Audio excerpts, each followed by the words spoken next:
ಚುನಾವಣಾ ನೀತಿ ಸಮಿತಿಯ ಒಳಗಡೆ ಬರ್ತಿಲ್ಲ, ಬರೋಕ್ ಸಾಧ್ಯನೂ ಇಲ್ಲ. ಯಾಕೆ ಅಂದ್ರೆ ಅದು ವಿಧಾನಸಭೆಯಲ್ಲಿ ಮಂಡನೆಯಾಗಿ ಅಲ್ಲಿ ಅಪ್ರೂವಲ್ ಆಗಿ ರಾಜ್ಯಪಾಲರ ಅಂಗೀಕಾರ ಪಡೆದು ಕಾನೂನು ಆದ್ಮೇಲೆ ಅದು ಹೆಂಗೆ ಚುನಾವಣಾ ನೀತಿ ಸಮಿತಿಯಲ್ಲಿ ಬರ್ತದೆ ನನಗೆ ಇವತ್ತು ಅರ್ಥ ಆಗಿಲ್ಲ. ಯಾವ ಕಾನೂನು ಪಡೆದಿದ್ದು ಇದು ಗೊತ್ತಿಲ್ಲ. ಆದ್ರೆ ಈ ನೈವತ್ತಿಕ ಸರ್ಕಾರ ಇದರ ಚುನಾವಣಾ ನೀತಿ ಸಮಿತಿ ಬರುತ್ತೆ ಅಂತ ನೆಪವನ್ನ ಹೇಳಿ, ಯಾಕೆ ಮೊನ್ನೆ 12ನೇ ತಾರೀಕು ನಮ್ಮ ಸಮಾವೇಶ ಆಯ್ತಲ್ಲ, ಆ ಸಮಾವೇಶ ವೇದಿಕೆ ಬಂದಿದ್ರಲ್ಲ, ಅವತ್ತು ಇವು ಕೆಲವರ ಬುದ್ಧಿ ಇತ್ತ, ಲದ್ದಿ ಇತ್ತ. ಆಗಾಗಲೇ ಚುನಾವಣೆ ಅನೌನ್ಸ್ ಆಗಿತ್ತಲ್ವಾ, ಅವತ್ತು ಹೇಳ್ಬೋದಿತ್ತಲ್ಲ ನಮ್ಮ ವೇದಿಕೆ ಮೇಲೆ 27ನೇ ತಾರೀಕು ಚುನಾವಣಾ ನೀತಿ ಸಮಿತಿ ಇರುತ್ತೆ, 27 ಮಾಡಕ್ ಬರಲ್ಲ, ನಮ್ಮ ಇನ್ನೂ 3 ತಿಂಗಳಿಗೂ ಕೂಡ ನಾವು ಸತ್ತಿರ್ತೀವಿ, ಆಮೇಲೆ ಎದ್ದು ಬರ್ತೀವಿ ಅಂತ ಹೇಳ್ಬೋದಿತ್ತಲ್ವಾ. ಹೇಳಿದ್ರೆ ಅವತ್ತು ನಮ್ಮನ್ನು ವಂಚಿಸ್ಬಿಡೋದು. ಇಷ್ಟು ನಯವಂಚನೆಯನ್ನು ಮಾಡ್ತಾ ಇರೋ ಈ ಸರ್ಕಾರಕ್ಕೆ ನಾವು ಸರಿಯಾದ ರೀತಿಯಾದಂತಹ ಬುದ್ಧಿಯನ್ನು ನಾವು ಕಲಿಸಲೇಬೇಕು. ನಮ್ಗೆ ಗೊತ್ತಿರಲೇ ಇದು ಚುನಾವಣಾ ನೀತಿ ಸಮಿತಿ ಒಳಗಡೆ ಬರ್ತಾ ಇರಲಿಲ್ಲ. ಸರ್ಕಾರದ ರೆಗ್ಯುಲರ್ ಪ್ರೊಸೀಜರ್ ಏನಿದೆ ಅದು ಯಾವುದು ಕೂಡ ಚುನಾವಣಾ ನೀತಿ ಸಮಿತಿ ಒಳಗಡೆ ಬರಲಿಲ್ಲ. ನಮಗೆ ಮೋಸ ಮಾಡಿದ್ದಾರೆ. ಎರಡನೇದು, ಒಂದು ವೇಳೆ ಆಗ ಏನಾದ್ರು ಇದ್ದಿದ್ದಿದ್ರೆ ನಾವು ಸಾವಿರಾರು ಜನ ಸೇರಿ ಹೋರಾಟ ಮಾಡೋದಕ್ಕೆ ಕಾರಣವಾದಂತ ಹಲವಾರು ಮುಖಂಡರು ನಾವು ಇರ್ತೀವಲ್ವಾ, ಯಾರನ್ನಾದ್ರೂ ಕರೆದು ಈಗ ಆಗ್ತಾ ಇದೆ ನಮ್ಗೆ ಚುನಾವಣೆ ಮೇಲೆ ಎಫೆಕ್ಟ್ ಆಗುತ್ತೆ ಅಥವಾ ಏನ್ ಕಾರಣ ಚರ್ಚೆ ಮಾಡಿ ಅವ್ರಿಗೆ ಮನವರಿಕೆ ಮಾಡಿ ಇದನ್ನ ಅನೌನ್ಸ್ ಮಾಡಬಹುದಿತ್ತೆ ಹೊರತು ಏಕಾಏಕಿ ನಾನು ಇಷ್ಟ ಬಂದಾಗ ಅನೌನ್ಸ್ ಮಾಡ್ತೀವಿ, ನೀವು ಎಷ್ಟು ಬೇಕಾದ್ರೂ ಹೋರಾಟಗಳು ಮಾಡ್ಕೊಳ್ಳಿ ಅಂತ ನೆಗ್ಲೆಕ್ಟ್ ಮಾಡ್ತಾರೆ ಅಂತಂದ್ರೆ ಇವರ ದುರಾಂಕಾರ ಹೆಚ್ಚಿರ್ಬೇಕು ಈ ಸರ್ಕಾರ. ನಾವಿದನ್ನ ಪ್ರಶ್ನೆ ಮಾಡ್ಬೇಕಾಗ್ತದೆ. ಪ್ರಶ್ನೆ ಮಾಡ್ತಾ ಸುಮ್ಮನೆ ಕೂತ್ರೆ ಆಗೋದಿಲ್ಲ. ದಾವಣಗೆರೆ ಮತ್ತು ಬಾಗಲಕೋಟೆಯಲ್ಲಿ ಏನು ಇವಾಗ ಉಪಚುನಾವಣೆ ನಡೀತದೆ, ಈ ಚುನಾವಣೆಯಲ್ಲಿ ಅಲ್ಲಿನ ಕಾಂಗ್ರೆಸ್ ಅಭ್ಯರ್ಥಿಗಳನ್ನ ಸೋಲಿಸಲೇಬೇಕು ಅನ್ನೋ ನಿರ್ಣಯವನ್ನು ಮಾಡಿದ್ದೀವಿ. ಅದ್ರ ಜೊತೆಗೆ ನಿರ್ಣಯ ಇಲ್ಲಾಗಿದ್ ಕೂಡಲೇ ಅಲ್ಲಿ ದಾವಣಗೆರೆ ಕಾಂಗ್ರೆಸ್ ಅಭ್ಯರ್ಥಿ ಸೋತ್ಬಿಡಲ್ಲ. 100 ಕೋಟಿ ರೂಪಾಯಿ 1000 ಕೋಟಿ ರೂಪಾಯಿ ಖರ್ಚು ಮಾಡಿ ಹಣ ಹೆಂಡ ಹಂಚಿ ಅಕ್ರಮ ಗೆಲ್ಲೋದು ಸಂಸತ್ತಿಲ್ಲ. ನಾವುಗಳು ಖುದ್ದಾಗಿ ಅಲ್ಲಿ ಹೋಗ್ಬೇಕಾಗಿದೆ. ನಾಳೆ 4 ಗಂಟೆಗೆ ನಾಳೆ 4 ಗಂಟೆಗೆ ದಾವಣಗೆರೆಯಲ್ಲೇ ಸಭೆ ಮಾಡಿ ಅಲ್ಲಿನ ಲೋಕಲ್ನವ್ರನ್ನ ಮನವೊಲಿಸಿ ಅಲ್ಲಿ ನಿರಂತರವಾಗಿ ಚುನಾವಣೆಗಳು ಮುಗಿಯೋವರೆಗೂ ಕೂಡ ನಾವು ಅಲ್ಲಿಂಗೆ ಕಾರ್ಯಪ್ರವೃತ್ತರಾಗಬೇಕು ಅಂತ ಒಂದು ತೀರ್ಮಾನವನ್ನು ಮಾಡಿದ್ವಿ ಬಾಗಲಕೋಟೆ ಮತ್ತು ದಾವಣಗೆರೆಯಲ್ಲಿ. ಇನ್ನು ಎರಡನೇದಾಗಿ ಏಪ್ರಿಲ್ 5ನೇ ತಾರೀಕು ಇದು ವಿಧಾನಸಭಾ ಪೊಲೀಸರು ಗೊತ್ತಿರಲಿ, ನೀವು ಅದ್ಯಾವ ಮಟ್ಟದ ಭದ್ರತೆಯನ್ನು ಮಾಡ್ಕೊಂಡ್ರೆ ಮಾಡ್ಕೊಂಡ್ಬಿಡಿ. ಯಾಕಂದ್ರೆ ಇಡೀ ಕರ್ನಾಟಕ ರಾಜ್ಯದ ಸಾಕಾಗಿದೆ ನಮಗೆ. ಏನೂ ಸಾಧನೆ ಮಾಡದೆ ಒಂದು ಸಣ್ಣ ಹಠವನ್ನ ಗೆಲ್ಲಕ್ಕಾಗ ಯಾಕೆ ಬಗ್ಗಿರ್ಬೇಕು ಅಂತ ಅನ್ನಿಸ್ಬಿಡಿದೆ ನಮಗೆ.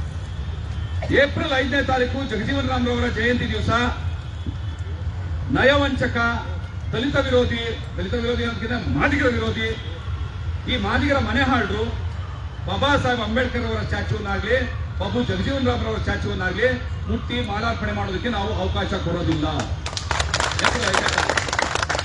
ಯಾಕೆ ಅವಕಾಶ ಕೊಡಲ್ಲ ಅಂತಂದ್ರೆ, ಕಳೆದ ಏಪ್ರಿಲ್ 5ನೇ ತಾರೀಕು ಜಗಜೀವನ್ ರಾಮ್ರವರ ಜಯಂತಿ ದಿವಸ ಸೆನೆಟ್ ಹಾಲ್ ನಡೆದಂತಹ ಕಾರ್ಯಕ್ರಮದಲ್ಲಿ ಇದೇ ಮುಖ್ಯಮಂತ್ರಿ ಸಿದ್ದರಾಮಯ್ಯನವರು ಒಳ ಮೀಸಲಾತಿ ಇಲ್ಲದೆ ಇರುವಂತಹ ಒಂದು ಉದ್ಯೋಗಗಳನ್ನ ತುಂಬೋದಿಲ್ಲ, ಒಳ ಮೀಸಲಾತಿ ಇಲ್ಲದೆ ಇರುವಂತಹ ಬಡ್ತಿಗಳನ್ನ ಕೊಡೋದಿಲ್ಲ, ಒಳ ಮೀಸಲಾತಿ ಇಲ್ಲದೆ ಇರುವಂತಹ ಸರ್ಕಾರದ ಪ್ರಕ್ರಿಯೆಗಳು ಯಾವ್ದು ನೇಮಕಾತಿಗಳು ಏನು ಮಾಡೋದಿಲ್ಲ ಅಂತ ಹೇಳಿದ್ರು.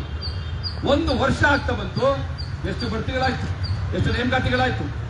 ಅದು ಸಾಲದಂತ 56,000 ನೇಮಕಾತಿಗಳಿಗೆ ನೋಟಿಫಿಕೇಶನ್ ಹೊಡಿಸುವಂತ ದುಷ್ಟ ಪ್ರಯತ್ನವನ್ನು ಮಾಡಿದ್ರು.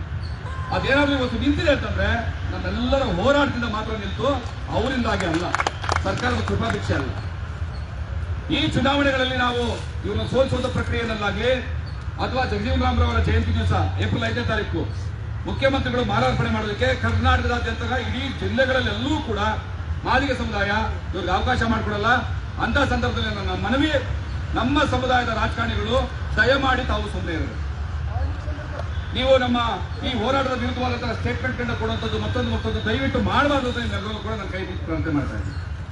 ನಿನ್ನೆ ಕೂಡ ಸ್ಟೇಟ್ಮೆಂಟ್ ಅನ್ನ ಈ ಮುಖ್ಯಮಂತ್ರಿಗೆ ನಾಚಿಕೆ ಮಾನ ಮರ್ಯಾದೆ ಇದ್ದಿದ್ರೆ ಬಂದು ನನ್ನಿಂದ ಇಂಥ ತಪ್ಪಾಗ್ತಾ ಇದೆ, ನನ್ನಿಂದ ಇದನ್ನ ಮಾಡಕ್ ಆಗ್ತಾ ಇಲ್ಲ, ನಾನೊಬ್ಬ ಅಸಹಾಯಕನಾಗಿದ್ದೀನಿ, ಷಡ್ಯಂತ್ರಗಳಿಗೆ ಬಲಿಯಾಗಿದ್ದೀನಿ, ಬ್ಲಾಕ್ ಮೇಲ್ಗೆ ಒಳಗಾಗಿದ್ದೀನಿ, ನನ್ನ ಕೈಲಿ ಮಾಡಕ್ಕಾಗ್ತಾ ಇಲ್ಲ, ನನಗೆ ನನ್ನ ಮಗನ ಭವಿಷ್ಯ ಮುಖ್ಯನೇ ಹೊರತು ನನಗೆ ರಾಜ್ಯದ ಮಾಲಿಕರ ಭವಿಷ್ಯ ಮುಖ್ಯ ಅಲ್ಲ, ನಾನು ಇಷ್ಟು ಸ್ವಾರ್ಥಿ ಇದ್ದೀನಿ ಅಂತ ಪತ್ರಿಕಾಗೋಷ್ಠಿಯಲ್ಲಿ ಹೇಳ್ಬೇಕಿತ್ತು, ನಮ್ಮ ಸಾರಿ ಕೇಳಬೇಕಿತ್ತು.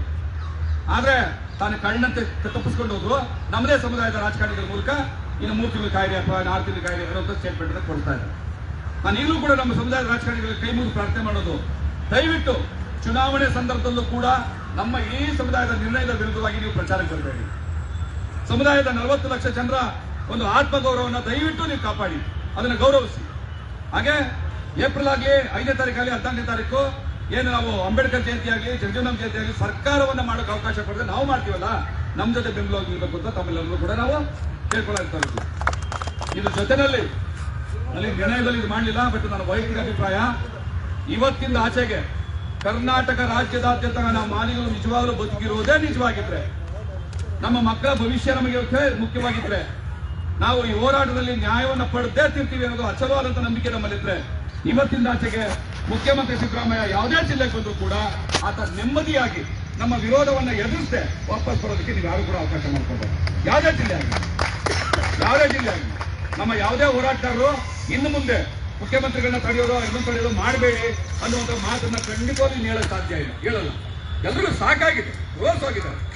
ಇವತ್ತು ಸರ್ಕಾರದ ವಿರುದ್ಧ ಅಭ್ಯರ್ಥಿಗಳನ್ನ ಸೋಲಿಸೋ ಮಟ್ಟಿಗೆ ನಾವು ನಿರ್ಣಯ ತಗೊಂಡಿದ್ದೀವಿ ಅಂತಂದ್ರೆ ಕಾಂಗ್ರೆಸ್ ಅಲ್ಲೇ ಇರ್ಬೋದಾದಂತ ನನ್ನ ಹೋರಾಟಗಾರರೆಲ್ಲರೂ ಮನಸ್ಸು ಎಷ್ಟು ನೊಂದಿದೆ ಅನ್ನೋದು ನಾವೆಲ್ಲರೂ ಅರ್ಥ ಮಾಡ್ಕೊಂಡಿದ್ದೀವಿ. ಹಿಂದೆ ಮುಖ್ಯಮಂತ್ರಿ ಬಂದ್ರೆ ಬೇಡ, ಸ್ವಲ್ಪ ಟೈಮ್ ಕೊಡೋಣ, ನೋಡೋಣ, ಪರವಾಗಿದ್ದಾರೆ ಮಾತುಗಳಂತೂ ಬರ್ತಿತ್ತು. ಸಮಯ ಅದು ಒಂದು ನಂಬಿಕೆ, ನನಗಿಲ್ಲದೆ ಇರೋ ನಂಬಿಕೆ ನಿಮ್ಗೆ ಇರಲೇಬಾರ್ದು ಅಂತ ಏನಿಲ್ಲ. ಈಗ ನಮ್ಗೆ ಯಾರಲ್ಲೂ ನಂಬಿಕೆ ಇಲ್ಲ.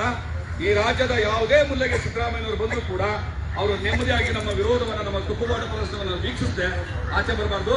ಅಂಥದ್ದೊಂದು ನಿರ್ಣಯಗಳನ್ನ, ಕಾರ್ಯಕ್ರಮಗಳನ್ನ ಇಡೀ ರಾಜ್ಯದಿಂದ ಏನ್ ಬಂದಿದ್ರೆ ನಿಮ್ಮ ಜಿಲ್ಲೆಗಳಲ್ಲಿ ನಾಳೆಯಿಂದಲೇ ಕಾರ್ಯಪ್ರವೃತ್ತರಾಗಿ ಈ ಕೆಲಸವನ್ನು ಮಾಡಬೇಕು ಅಂತ ತಮ್ಮೆಲ್ಲರೂ ಕೂಡ ನಾನು ಮಾಡ್ತಾ ಇದ್ದೀನಿ, ಪ್ರಾರ್ಥನೆ ಮಾಡ್ತಾ ಇದ್ದೀನಿ.